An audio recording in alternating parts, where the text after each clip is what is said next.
En direct de l'Arena Eugène Lalonde, TVgo et le Réseau des sports vous présentent la 58e finale des Jeux du Québec. Aujourd'hui, en cette première journée du deuxième bloc de compétition, nous vous présentons les épreuves de 1000 mètres en patinage de vitesse. Bon début de journée, mesdames, messieurs. Mon nom est François Riopel. Je suis très heureux de vous accueillir à cette deuxième journée de cette première journée du deuxième bloc de compétition, de cette finale des Jeux du Québec. On aura aujourd'hui notre épreuve, la première épreuve du patinage de vitesse. Et pour en parler, je suis en compagnie de Robert Dubreuil. Bon matin, Robert. Bonjour, François. Robert, le 1000 mètres, le patinage de vitesse, c'est quand même une discipline qu'on connaît bien et on s'en parlait avant, le courte piste en particulier est très populaire au Québec. Parle-nous de à quoi on peut s'attendre aujourd'hui dans cette première journée de patinage de vitesse. Typiquement, le patinage de vitesse courte piste, beaucoup de rebondissements. C'est un sport d'action, c'est un sport enlevant. Donc, dès les premières courses de qualification, on va le constater. 1000 mètres, c'est une épreuve intermédiaire. Là. C'est pas un sprint, c'est pas une longue distance. Donc, la vitesse devrait être assez élevée. On a les meilleurs patineurs de 12 à 15 ans au Québec. Une bonne partie des meilleurs patineurs parce qu'encore faut-il se classer pour sa région. Donc, il devrait y avoir pas mal d'action aujourd'hui. Alors, on va surveiller tout ça. On va surveiller également sur nos autres chaînes au rds.ca. Sur la chaîne numéro 1, Jean Allard est en compagnie de François Noël pour vous présenter les compétitions de judo. Et sur la chaîne numéro 2, Gilles Péloquin qui sera avec vous pour le début du tournoi de hockey féminin. Alors qu'on vous présente 4 matchs aujourd'hui jusqu'à 17h. C'est ce qu'on a aujourd'hui à vous offrir au rds.ca. On peut regarder rapidement le tableau des médailles après le premier bloc de compétition. La Rive-Sud qui domine présentement avec 37 médailles, dont 13 médailles d'or. Laval suit au deuxième rang avec 6 médailles d'or et 24 au total. Lac-Saint-Louis au troisième rang avec 20 médailles, dont 5 médailles d'or. Et l'Outaouais et la Capitale-Nationale qui suivent pour compléter le top 5 avec 19 médailles chacun. 8 d'or pour l'Outaouais et 6 pour la Capitale-Nationale. François, petit clin d'œil, j'ai grandi à Brossard, donc ça me fait plaisir. Il faut pas être partisan, évidemment, comme employé d'une fédération, mais la Rive-Sud, ça me rappelle des souvenirs. Et moi, je demeure à Laval, donc on est tout près au deuxième rang. C'est bon, voilà. On va se louer, on va se faire une chaude lutte. Oui, si vous voulez partager et discuter de la 58e finale des Jeux du Québec sur nos réseaux sociaux, n'hésitez pas à utiliser le mot-clic JDQ 2024 sur Facebook, Instagram, YouTube et TikTok.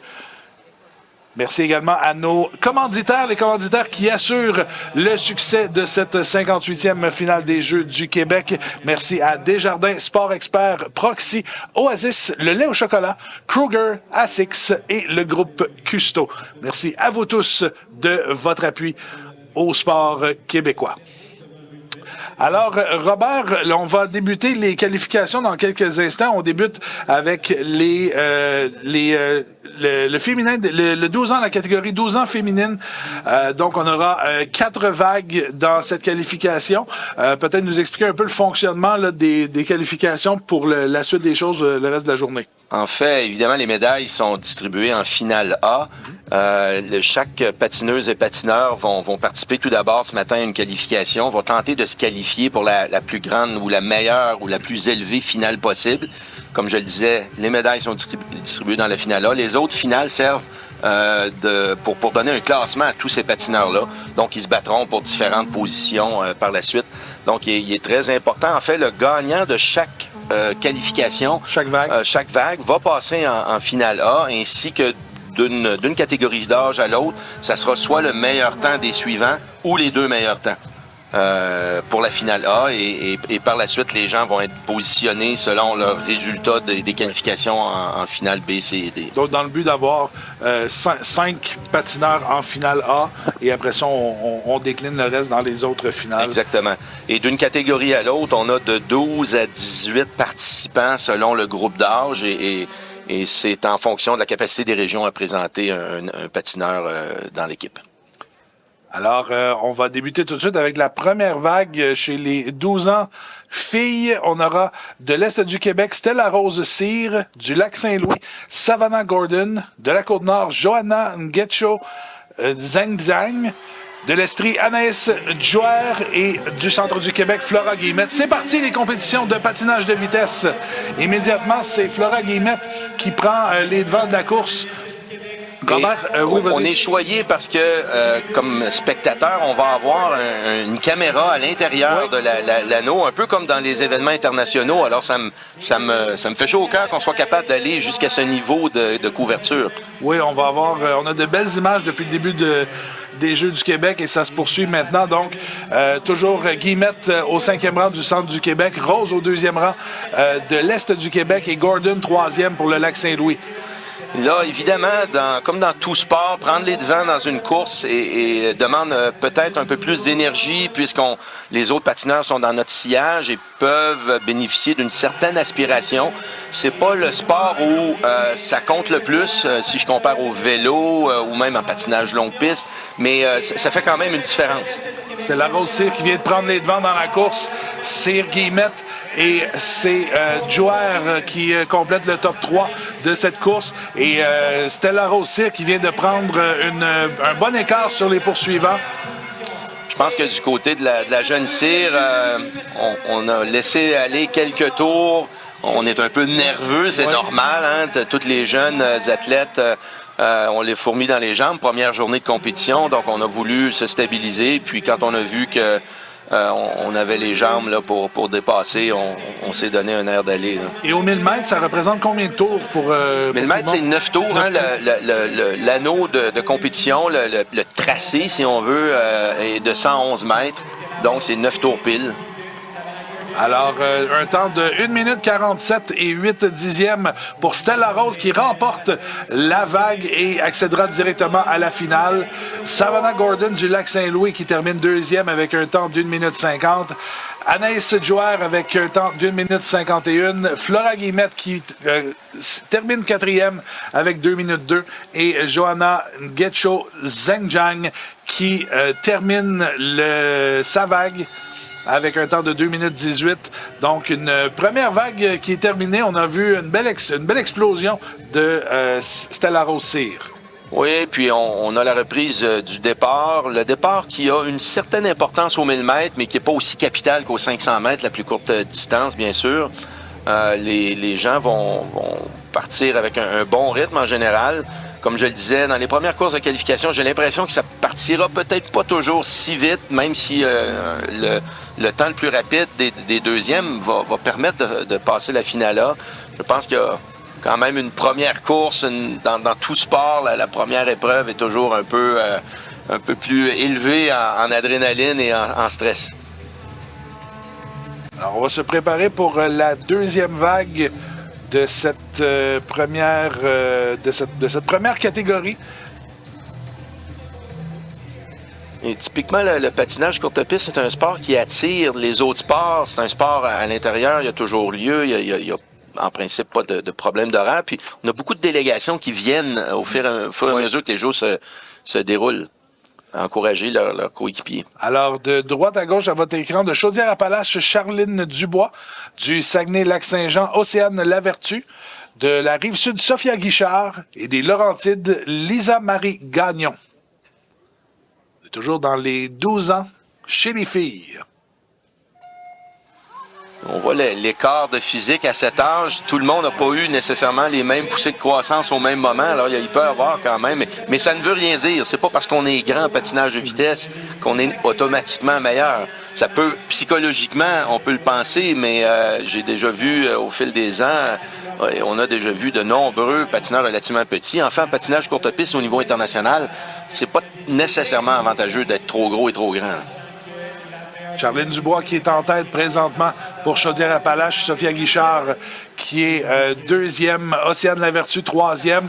Mais Lavertu qui va venir prendre les devants dans la course et qui prend la tête immédiatement. Le Saguenay-Lac-Saint-Jean est une région qui a beaucoup de clubs regroupés de patinage de vitesse. 7 clubs, si je ne m'abuse. Donc, c'est une région qui est généralement forte en patinage de vitesse. Il y a eu un petit contact, mais c'est les patineurs qui sont restés debout. Et c'est toujours Océane Lavertu qui mène cette course avec encore 4 tours à faire, 3 tours et demi à faire. Dans le cas de contact comme ça, évidemment, les patineurs... Oui, une chute, effectivement. Les patineurs ne sont pas censés se nuire. Et c'est toujours le jugement des officiels, des arbitres qui vont prendre une décision si on considère qu'on a nuit à l'adversaire ou pas. Charline Dubois là, qui a chuté et qui s'est relevé quand même un peu péniblement. Je ne sais pas si on a juste décidé de se laisser aller. Et pendant ce temps-là, c'est toujours Océane Lavertu qui va terminer. En fait, qui reste encore 2 tours à faire. 1 tour à faire. Et on voit la fatigue peut-être qui commence à s'installer, quoique peut-être on sait qu'on a l'avance, on se donne le temps de... Oui, je pense qu'on garde son énergie pour la finale, étant donné que, évidemment, avec la chute et l'accrochage, le peloton s'est disloqué, là, donc il semble peut-être légèrement blessé du côté de la patineuse portant le bonnet 3. Sophia Guichard, qui a terminé 2e. Je sais pas, je sais qu'il y a peut-être eu un petit contact un peu plus tôt. Là, on a accroché peut-être les cônes. Alors, Océane Lavertu qui va terminer au premier rang avec un temps d'1,49 et 4 dixièmes. Sophia Guichard qui termine 2e avec un temps d'1 minute 51 et 5 dixièmes. Lisa Marie Gagnon et Charline Deblois qui complètent la course par la suite. Donc, une autre vague terminée.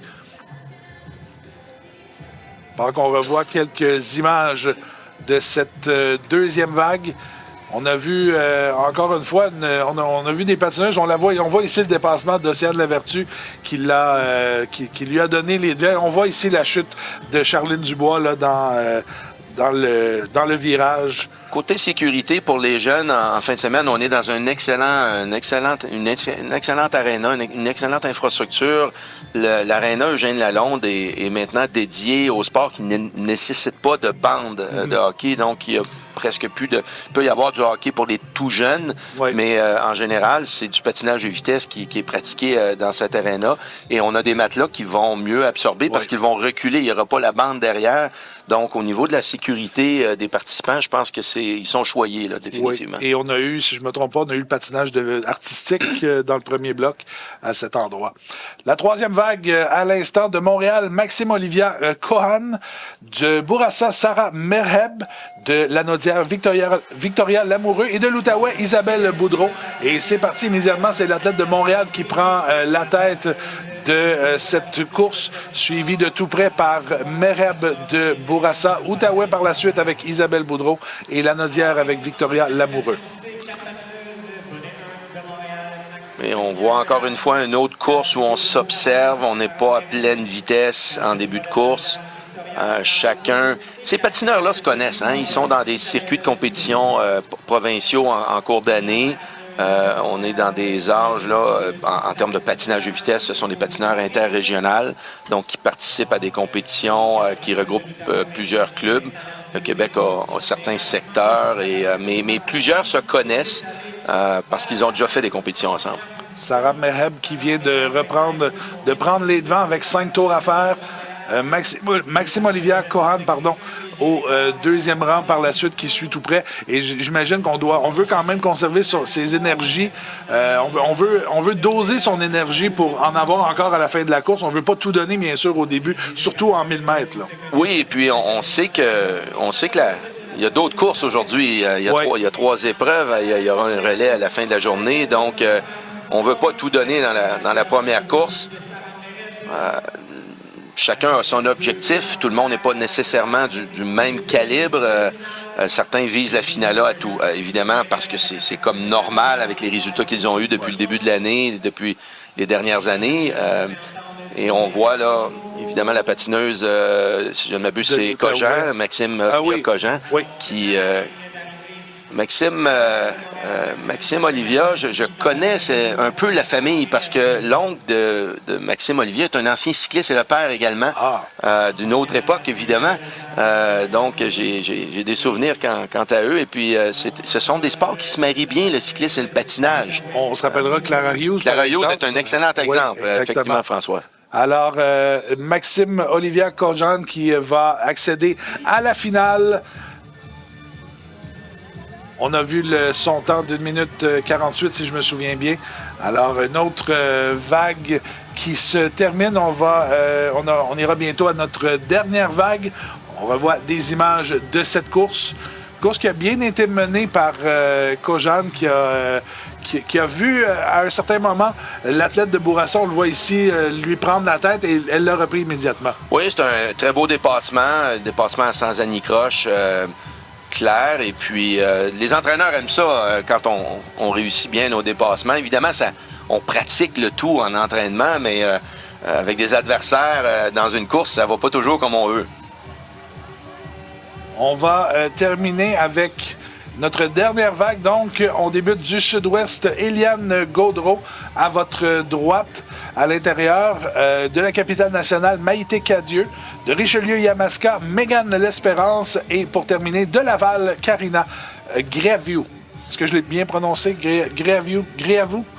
Oui, je crois que oui. En fait, on voyait justement une région qui encourageait. On a quelqu'un de Richelieu-Yamaska et on a la région de Richelieu-Yamaska qui est là. Je sais pas, c'est des gens qui proviennent soit du patinage de vitesse ou peut-être de d'autres sports qui sont pas en action à ce moment-ci. Donc ça crée de l'ambiance. C'est ça, les Jeux du Québec. Hein? C'est une ambiance du tonnerre pour tout le monde. On l'a vu dans tous les sites de compétition. L'aréna de hockey hier qui était pleine pour l'Estrie qui était en finale. On avait annoncé complet. On avait vraiment... ça, c'est le fun. On peut plus accepter personne. Donc, je l'ai vu au basketball en fauteuil roulant hier. Beaucoup de gens qui étaient là. Donc, c'est toujours une belle ambiance ici aux Jeux du Québec. Karina Gréaviou qui prend les devants de cette course tout juste au départ. Eliane Gaudreau qui tente de prendre l'intérieur, qui est deuxième. Et il y a beaucoup de circulation, là. On est très près l'un de l'autre. L'Espérance qui tente de prendre de vitesse, mais c'est toujours l'athlète de Laval qui est au premier rang dans cette course. Encore une fois, on s'observe. Certains vont se connaître, certains ne se connaîtront pas. Dépassement très clair à l'intérieur, encore une fois, donc bien réussi. Eliane Gaudreau qui est en tête maintenant, suivi de Karina Gréaviou. Maïté Cadieux par la suite, qui vient de prendre le deuxième rang, qui vient de tout juste dépasser l'athlète de Laval. Encore 4 tours à faire. Eliane Gaudreau toujours en tête. Et on va avoir probablement une lutte, la patineuse du Sud-Ouest qui tente de se décrocher, on le voit, mais la patineuse Cadieux de Capitale Nationale qui veut aller chercher cette première place, qui assure, parce que au niveau du temps, c'est difficile à juger en pleine course.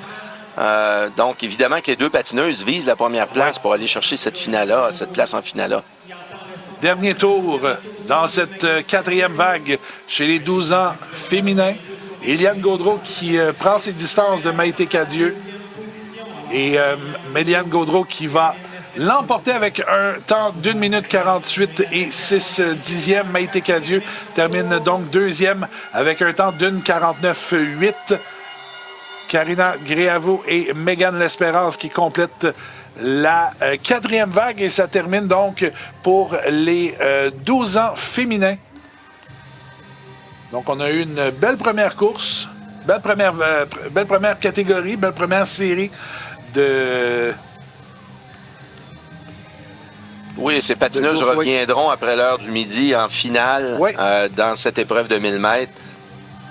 Évidemment, selon les résultats obtenus, elles vont, comme on le disait, être positionnées dans les différentes finales. On va surveiller le tout dans les prochaines minutes. On va vous indiquer tout cela et on va passer maintenant à la catégorie des 13 ans chez les filles. On aura cette fois...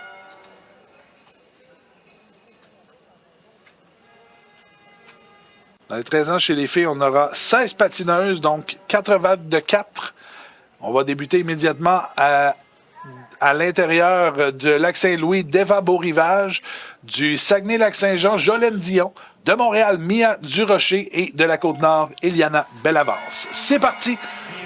13 ans chez les filles, qualification en 1000 mètres. Et au fur et à mesure qu'on va voir les âges... s'accroître, évidemment, la vitesse va s'accroître un peu aussi de par le physique. C'est un sport où il y a quand même la composante puissance musculaire est quand même importante. Ça ne sera pas marqué. Hein? Si on combinait les 12-13 ans, certaines 12 ans se débrouilleraient bien dans les 13 ans. À plusieurs égards, dans notre histoire, on a eu des catégories d'âge de 2 ans. En ce moment, ici, au Jeux du Québec, ce sont des catégories d'âge d'1 an. Mais c'est sûr qu'entre 12 ans et 15 ans, il y a quand même une bonne marge. Tout le monde comprend ça dans toutes les sphères, tous les sports. Dans le fond, il va y avoir des différences. Deva Beau-Rivage qui était première, mais là qui vient de se faire doubler par les 3 patineuses. Et là, c'est Jolene Dion maintenant qui est au premier rang pour le Saguenay-Lac-Saint-Jean. Mia Durocher en deuxième. Et de la Côte-Nord, je crois, c'est Belle Avance là, qui est au 3e rang. Et là, on commence à avoir de l'écart entre les patineuses. On a Jolene Dion et Mia Durocher qui sont à quelques secondes l'une de l'autre. Évidemment, chuter dans une qualification fait mal parce que, au sens figuré, parce que, évidemment, on va se retrouver dans une finale beaucoup plus loin, peut-être la C, la D, la E. Donc, les jeunes peuvent être un peu déçus, évidemment. Ils auront la chance de se reprendre. On a 3 jours de compétition. Donc, c'est ce sur quoi il faut, à ce moment-là, focusser quand on a une malchance ou un problème dans la première épreuve. Mais il y en aura 2 autres. Jolene Dion qui se dirige, j'ai vraiment pris une bonne avance et va terminer donc au premier rang. 1 minute 45-7. C'est quand même très rapide. Mia Durocher termine deuxième avec un temps d'1 minute 48-5. Deva Beau-Rivage qui va compléter dans quelques instants. On voit ici les temps qui sont affichés. Deva Beau-Rivage, donc 2 minutes 4 et 7 dixièmes. Et on revoit justement la course que nous venons de voir. Alors, on était en peloton serré lors de cette partie de course. Et c'est là que la patineuse de l'Estrie a pris l'avantage. Du Saguenay-Lac-Saint-Jean, pardon, a pris l'avantage. Alors, la deuxième vague qui va s'amorcer dans quelques instants. Les patineuses qui se préparent.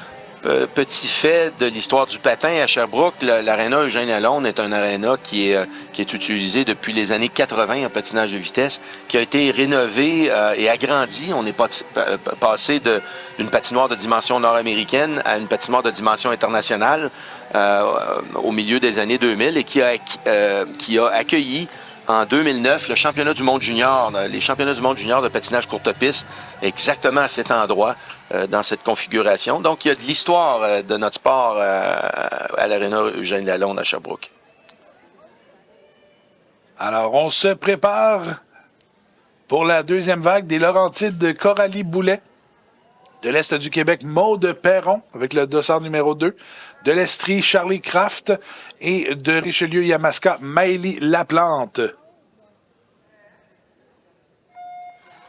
Et c'est parti, la deuxième vague. Chez les 13 ans, chez les filles. Immédiatement, on commence la course 1, 2, 3, 4. Donc, Coralie Boulet qui est en premier, mais qui est suivi de très près par Maude Perron et Charlie Kraft. Et dans leur cas, on est quand même parti avec un bon rythme. Ça pourrait être avantageux pour la patineuse qui terminera deuxième, puisqu'on va aller repêcher également dans cette catégorie d'âge, plus que juste les patineurs de première place. On est dans le 1 plus 1, encore une fois. Donc, le temps le plus rapide des deuxièmes places va passer en finale A. Donc, comme stratégie, ça peut être intéressant. Si on se connaît, puis on sait qu'on a une vague forte, si on peut le dire ainsi, avec des bonnes patineuses, ben peut-être qu'on voudra donner un rythme plus rapide pour aller avoir une chance d'aller chercher ce temps si on ne remporte pas la course de qualification. Alors, la patineuse des Laurentides qui reprend la tête, Coralie Boulet, suivie de très près par Maude Perron, qui veut conserver la cadence. Ça va être une course serrée, je crois, jusqu'à la fin. Encore 3 tours à faire. Coralie Boulet qui maintient la tête. Et là, dans une occasion comme ça, François, la patineuse qui est en deuxième place, Maude Perron, va attendre le bon moment pour effectuer un dépassement. Oh, c'était serré. On verra la réaction des arbitres, mais évidemment, on tente d'avoir le dépassement le plus clair, le plus sans anicroche possible. Ça va être serré jusqu'à la fin. C'est Maude Perron oh mon Dieu, de 1/10 de seconde devant Coralie Boulet. Quelle course serrée dans cette deuxième vague. Maude Perron, donc, qui l'emporte de tout près, mais ça a été je pense, la course la plus serrée qu'on a eue jusqu'à maintenant ce matin. Oui, on n'avait pas eu des qualifications jusqu'à maintenant extrêmement serrées. Évidemment, ça va se corser en finale. Les patineurs vont atterrir dans des vagues plus balancées. On parle de 8 centièmes de seconde entre les deux. Là. C'est extrêmement serré. Ça aurait pu changer. Le résultat aurait pu changer jusqu'à l'arrivée. Donc, surveillons 1 minute 42. Est-ce que ce sera suffisant ou pas? C'est assez... les entraîneurs le savent. Dès le premier tour, on va le voir si c'est une course qui a le potentiel de nous donner le meilleur temps ou pas. On l'a vu dans cette course. C'était pas à pleine vitesse, mais c'était quand même avec un bon rythme.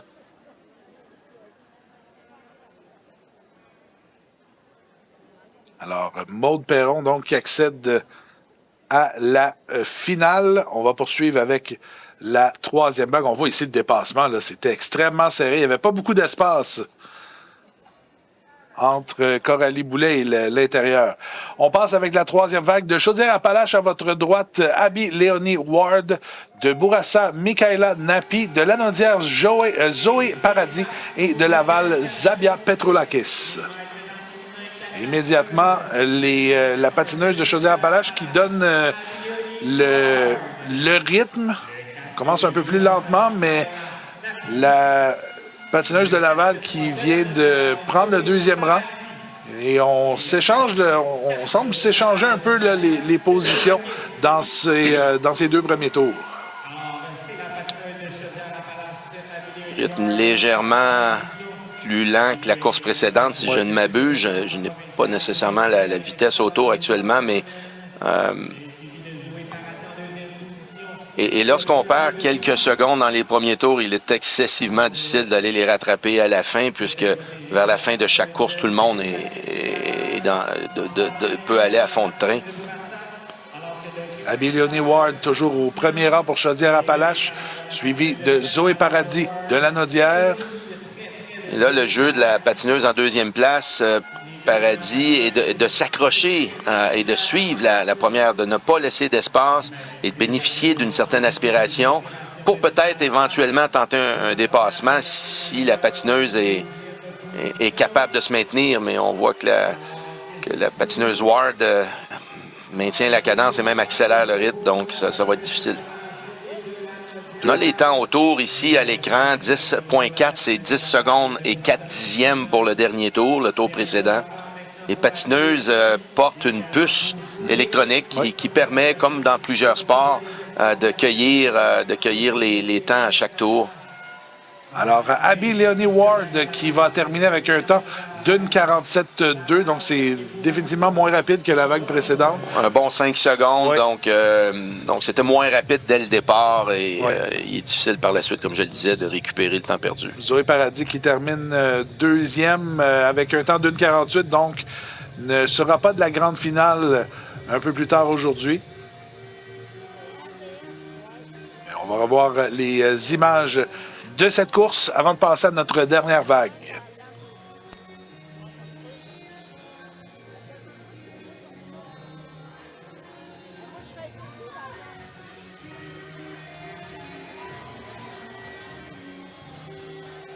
Alors, notre dernière vague de patineuses qui s'installe à la ligne de départ, on aura au point de départ intérieur du sud-ouest, Alexandre Martel-Barry, de la capitale nationale, Eva Marek, de la Rive-Sud, Félix-Anne Aubert et de l'Outaouais, Claudia Martin-Beau.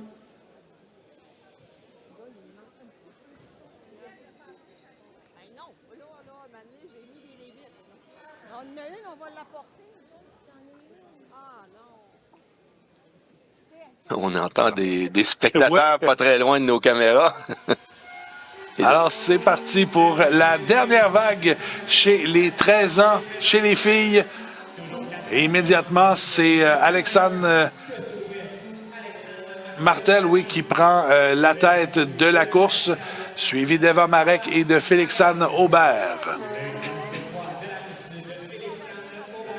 Martel Barry qui maintient le rythme. Les deux autres suivent de très près. Encore 7 tours à faire. Et dans la région du Sud-Ouest, on a le club de Trois-Lacs, qui est un club qui a vu le jour il y a, si je ne m'abuse, dans la dernière décennie ou environ. C'est pas un club qui est là depuis 40 ans dans le patinage, mais il y avait auparavant un club à Vaudreuil dans la même région. Donc le patinage de vitesse est quand même bien installé dans cette région. Capitale nationale, évidemment, le club de patinage de vitesse Ville de Québec, qui est un très gros club qui bénéficie sur son territoire du centre de glace Intact Assurance, qui peut pratiquer les deux disciplines. Rive-Sud, on a un gros club sur la Rive-Sud également, le club de Longueuil, qui est un immense club, beaucoup de membres. Et en Outaouais, c'est le club de Gatineau, là, qui est le producteur de la région. On approche le son de la cloche pour le dernier tour et c'est Eva Marek qui est toujours au premier rang, suivi d'Alexandre Martel du Sud-Ouest. Ça va être très serré pour la fin de la course. Marek qui tente de maintenir le rythme dans les derniers mètres. On trébuche tout juste de la part de Martel Barry, mais c'est Eva Marek qui va terminer au premier rang avec seulement 1/10 de différence encore entre les deux patineuses. Eva Marek, donc, qui va accéder à la grande finale. Alexandre Martel Barry qui va... ce ne sera pas suffisant pour accéder là, à la cinquième position de la grande finale, mais qui va assurément participer à la finale B à tout le moins.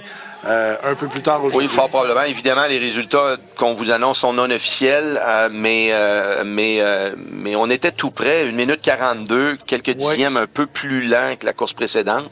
Et on le voyait, la patineuse du Sud-Ouest derrière avait une certaine impatience, tentait à gauche, à droite, mais la patineuse de la capitale nationale a bien protégé sa position, sa première position. Alors, c'est ainsi que on termine la course chez les 13 ans. On va poursuivre encore une fois avec les filles, cette fois dans les 14 ans. On aura 3 vagues au total. Il y a 12 patineuses dans cette catégorie.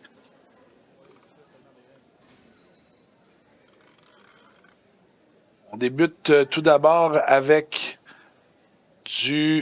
des Laurentides en numéro 1, Eliane Gaudreau, du Saguenay-Lac-Saint-Jean, Zoé Leblanc, de Laval, Christina Partsafas et de Chaudière-Appalaches, Frédéric Olivia Laporte. C'est parti immédiatement, Zoé Leblanc qui prend les devants de cette course, suivi de tout près par Partsafas, et Eliane Gaudreau qui est au 3e rang par la suite. Zoé Leblanc du Saguenay-Lac-Saint-Jean, qui est une adepte des Jeux du Québec, selon les statistiques qu'on nous a fournies, là, elle serait à ses 3e Jeux. Elle a participé aux Jeux de Laval en 2021 en vélo de route et puis aux Jeux de Rivière-du-Loup en 2023 en patinage courte piste. Donc, beaucoup d'expérience des Jeux pour la jeune Zoé Leblanc. Oui, et pour les patineuses, ça, c'est une autre chose que je parle depuis avec les différentes analyses que j'ai eues. C'est quand même 2 Jeux du Québec dans 2 années consécutives. Normalement, c'est aux 2 ans. Mais là, avec la pandémie, la réorganisation du calendrier, les Jeux du Québec viennent plus rapidement. Donc, j'assume que ça doit changer un peu la préparation des athlètes ou tout le moins l'approche là, de ces Jeux. Ben, c'est certain que pour les entraîneurs, quelqu'un qui a connu des jeux difficiles la dernière fois pouvait toujours bien dire il y en a l'an prochain. Oui, il y a toutes sortes de situations qui ont été provoquées par cette réalité. Mais oui, en fait, c'est une opportunité en or pour les patineurs. Les 128, on a 128 patineurs aujourd'hui en compétition en patinage courte piste. Les Jeux du Québec sont un tremplin, hein, alors tout le monde veut y aller, puis on comprend les jeunes d'être motivés. Puis quand on les fait plusieurs fois, on acquiert de l'expérience de jeux multisports. Alors, Eliane Gaudreau qui remporte la vague avec un temps d'1 minute 39 et 8 dixièmes. Zoé Leblanc qui vient tout juste au deuxième rang avec un temps d'1 minute 42. On va revoir dans quelques instants les meilleurs moments de cette première course dans la catégorie des 14 ans chez les filles. Retenons la minute 42 de cette catégorie qui sera le temps de référence pour les autres vagues. On voit 1 minute 39, c'est quand même un peu plus rapide que la catégorie précédente. Donc, la vitesse était bonne dans cette course de qualification. Et puis, on est dans le 1+2, je crois. Oui, on est dans le 1+2. Donc, avec comme on a seulement 3 vagues, on va aller chercher 2 autres patineuses pour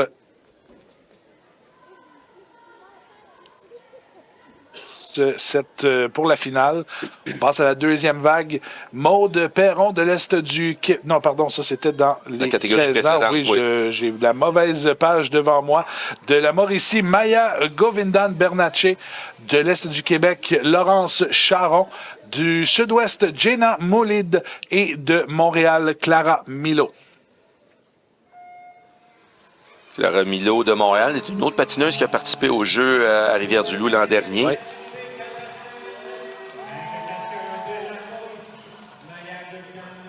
Montréal aussi qui a un centre d'entraînement de patinoire dans ce style-là, l'Arena Maurice Richard. Oui, le centre national, oui. Évidemment, le centre national de patinage courte piste, les meilleurs athlètes au pays s'entraînent à cet endroit.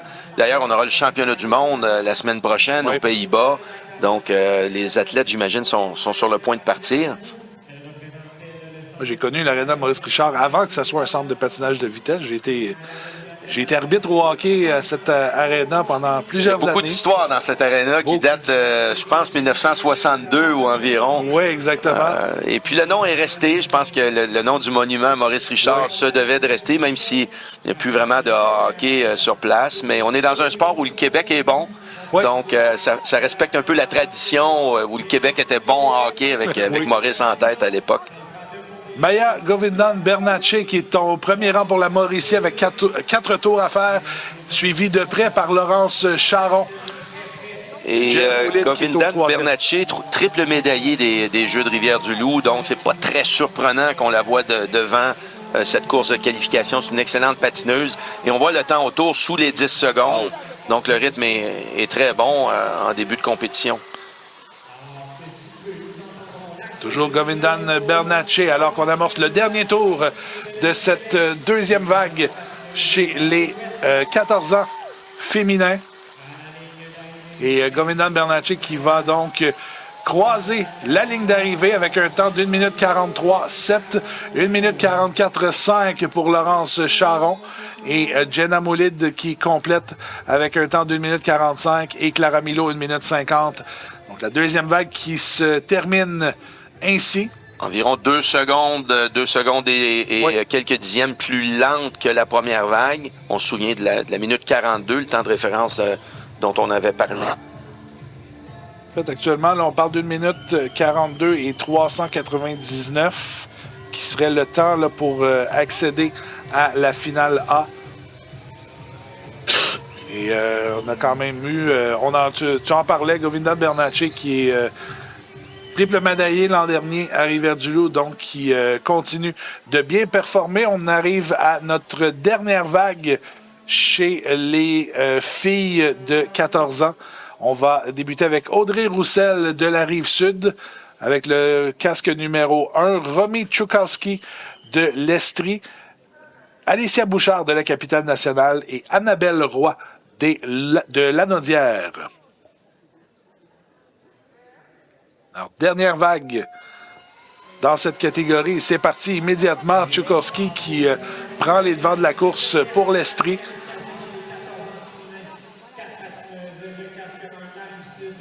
Tchoukowski toujours suivi d'Audrey Roussel et d'Alicia Bouchard.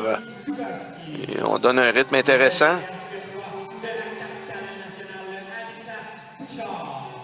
Peut-être pas suffisant, il faudra voir.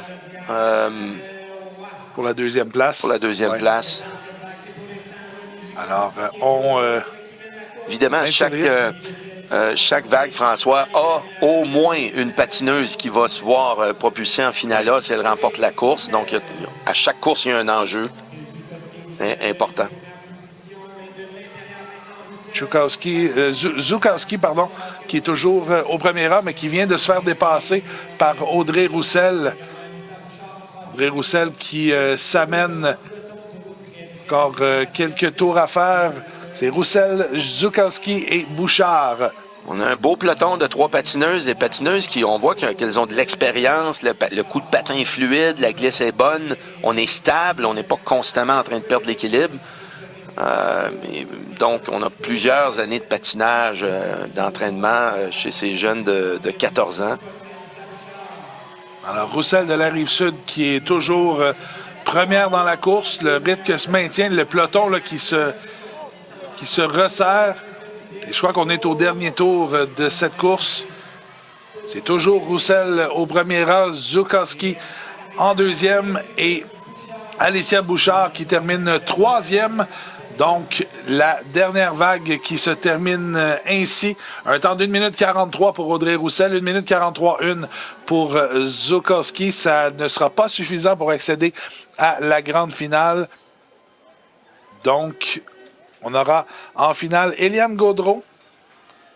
On aura Audrey Roussel, Maya Govindan-Bernatchez, Zoé Leblanc et Christina Partsafas en finale.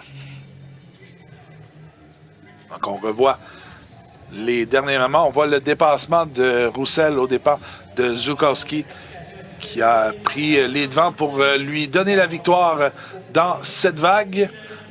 On va terminer avec la dernière vague de qualification chez les filles dans la catégorie des 15 ans. On aura 3 vagues à nouveau. 15 patineuses, pardon. Donc, encore une fois, ce sera 1 plus 2. Donc, les gagnants de chaque vague qui accéderont à la finale, oui, et les 2 meilleures patineuses par la suite qui accéderont.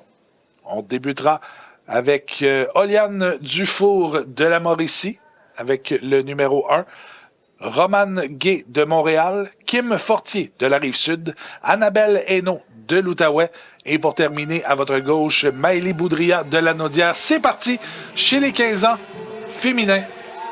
La première vague en 1000 mètres. Quelques patineuses de cette catégorie étaient présentes à Rivière-du-Loup l'an dernier. Et là, j'ai l'impression, Oliane Dufour qui a tenté de ralentir le rythme, mais qui s'est fait dépasser là, par Annabelle Hainaut, qui vient de prendre une bonne avance, et ça semble forcer Dufour à accélérer la cadence. Oui, elle a tenté de surprendre le peloton, qui était quand même un peu lent en début de course. Peut-être qu'elle a pensé aux secondes qui se défilaient, puis qui ferait en sorte que le temps ne serait pas suffisamment rapide pour être en compétition pour les positions de la finale A qui vont être accordées par le temps. Là, c'est très serré au moment présent. Ah oui, là, Dufour qui vient de reprendre les devants. Oui, petit contact, mais ensemble, le peloton s'était rapproché, mais là, c'est distancé. Dufour qui est toujours première avec une bonne avance devant ses poursuivantes. On a toujours Romane Gay en deuxième position. Kim Fortier maintenant qui est troisième. On a 2 tours à faire maintenant. Et sur papier, Oliane Dufour est l'une des bonnes patineuses de sa catégorie d'âge ici au Jeux du Québec. Et on le voit sur la patinoire avec l'aisance qu'elle démontre. Dernier tour de cette course. Oliane Dufour qui est toujours au premier rang. Et là, il y a eu contact. Et les 2 patineuses ont chuté. Romane Gay et Kim Fortier qui se retrouvent dans les matelas. Oliane Dufour qui va terminer la course avec un temps d'1 45-1. Et c'est Annabelle Hainaut de l'Outaouais qui va terminer deuxième avec un temps d'1 49-3. Maëlie Boudria qui termine troisième avec un temps d'1 minute 54. Ce sera le temps de référence là, pour les positions pour atteindre la finale par la suite. Kim Fortier et Romane Gay qui terminent respectivement 4e et 5e.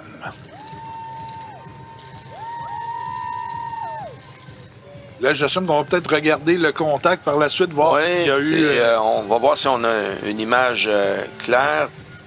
C'est juste ici, là. Très difficile.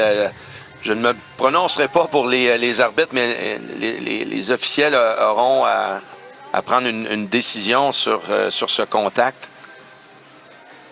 Et on a accès à la reprise vidéo. On voit sur le bord de la patinoire l'officiel en chef aidé de l'officiel responsable de la vidéo, hors glace, qui vont revoir les images et prendre une décision. Et ça a fait une différence dans notre sport. Évidemment, lorsqu'on parle de jugement humain, c'est pas toujours simple à prendre une décision. Évidemment, le rôle de l'officiel est de s'assurer du respect des règlements du sport de patinage de vitesse.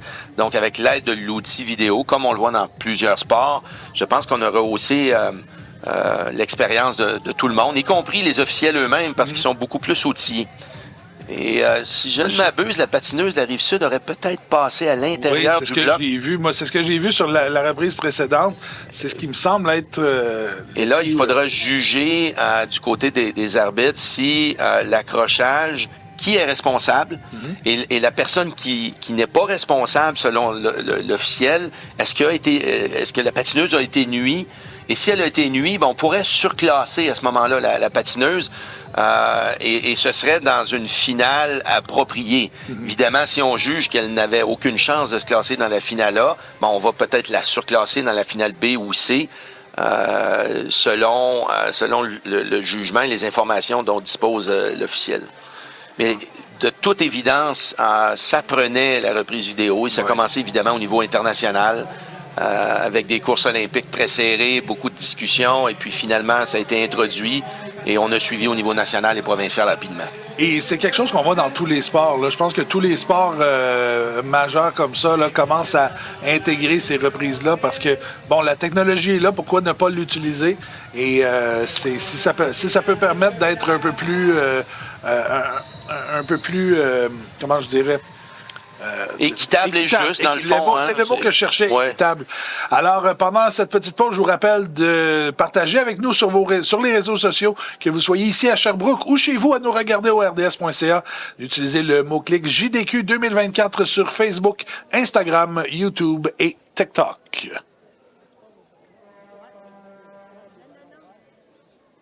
Alors, on y va avec la deuxième vague. On semble avoir... pris nos décisions. Deuxième vague du sud-ouest, Zitlali Gravel, de Laurentides, Mia Labelle, de Chaudière-Appalaches, Erika Durand, de Saguenay-Lac-Saint-Jean, Éléonore Pedneau et de l'Estrie, Marguerite Cossette. Alors, on s'installe à la ligne de départ.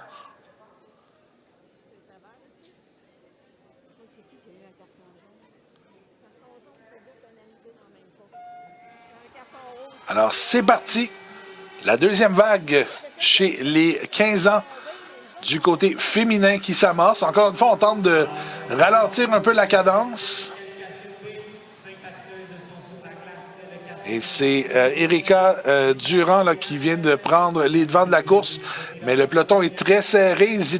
Zitlali Gravel qui reprend la tête dans ce deuxième tour. Et plus on avance en âge, plus il y a des chances que les patineuses se connaissent encore plus parce qu'elles ont plus d'années de patinage dans le corps et on fait de nombreuses compétitions les unes contre les autres. Se sont peut-être entraînées dans des centres d'entraînement ensemble pour certaines. Donc, évidemment, là, on l'a vu, là, on s'observait.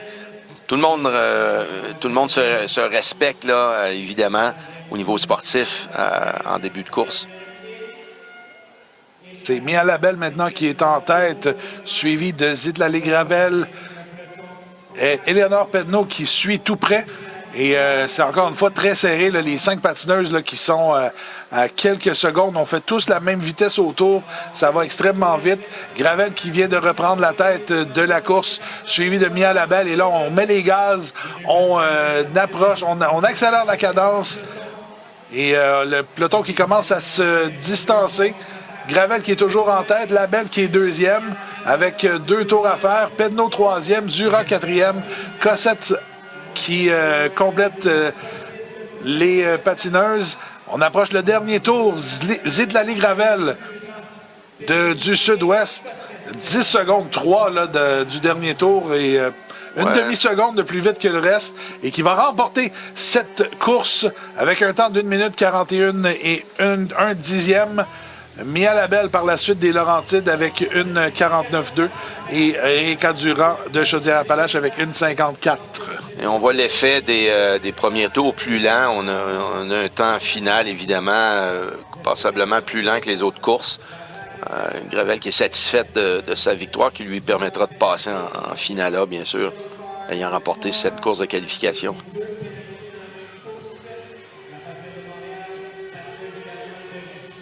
Alors, on va revoir les derniers les moments de cette deuxième course. Alors, on semble, dans la course précédente, là, suite à la chute, on semble avoir donné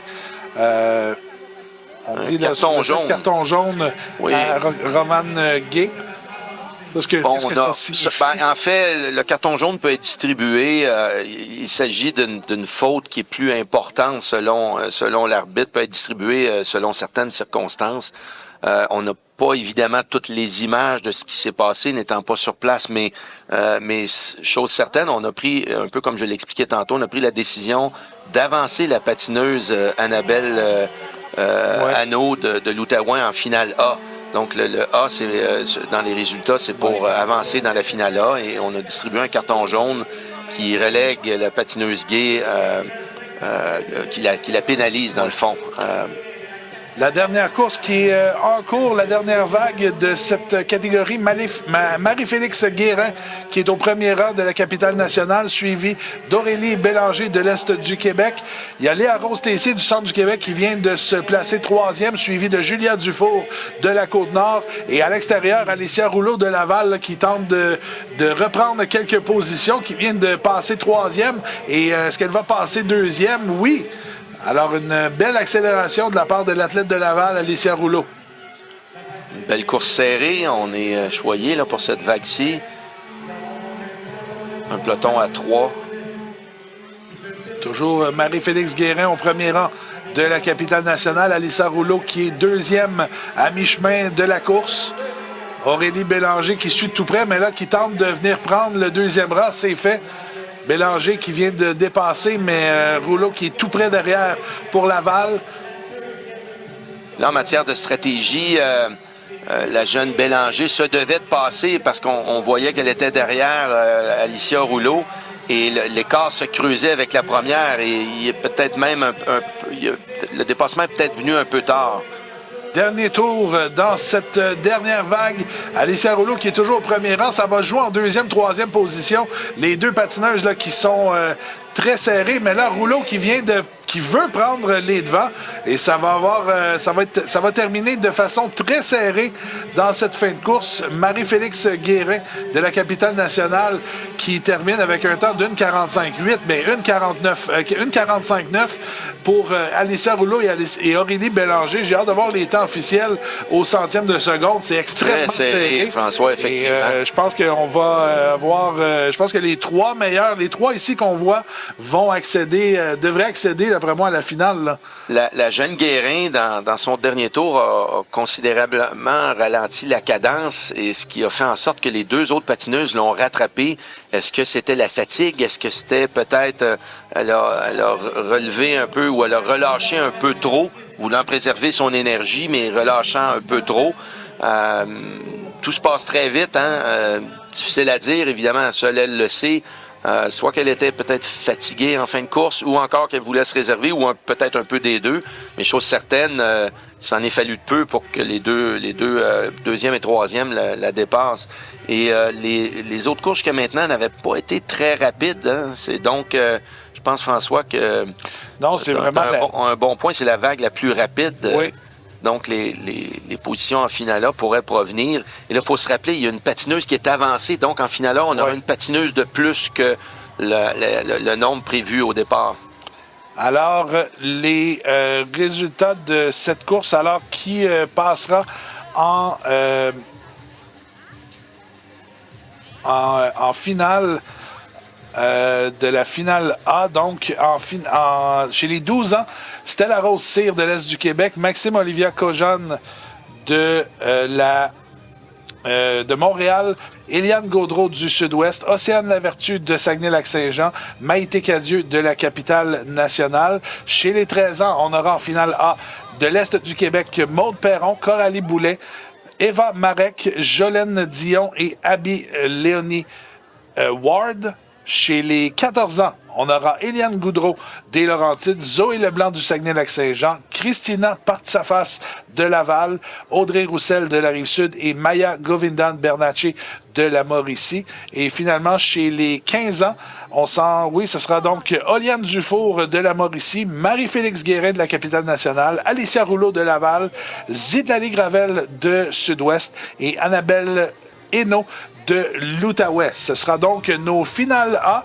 Les finales A qui vont débuter vers 13h51 selon l'horaire qu'on a ici. Il va y avoir bien sûr auparavant les finales B, C et D dans chacune de ces catégories. Et nous, on va faire une pause, le temps de procéder au resurfaçage de la patinoire. Et on vous revient pour les qualifications maintenant du côté des garçons. Vous regardez la 58e finale des Jeux du Québec au RDS.ca.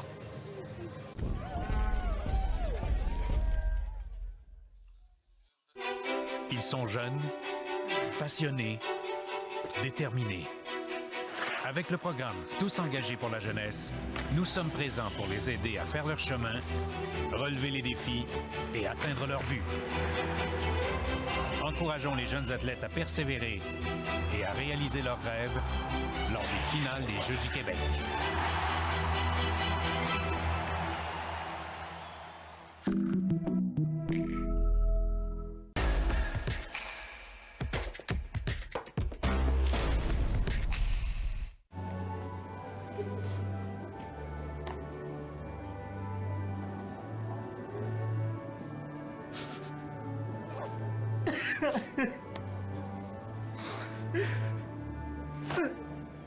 Ça, c'est une panne. Ça dépanne. Ça aussi, c'est une panne. Ça dépanne. Panne, dépanne. Panne, dépanne. Panne, dépanne. Proxy, ça dépanne.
Au commencement, quand les souvenirs se créent, que le plaisir devienne passion, que naît le besoin d'adrénaline et l'envie de se surpasser.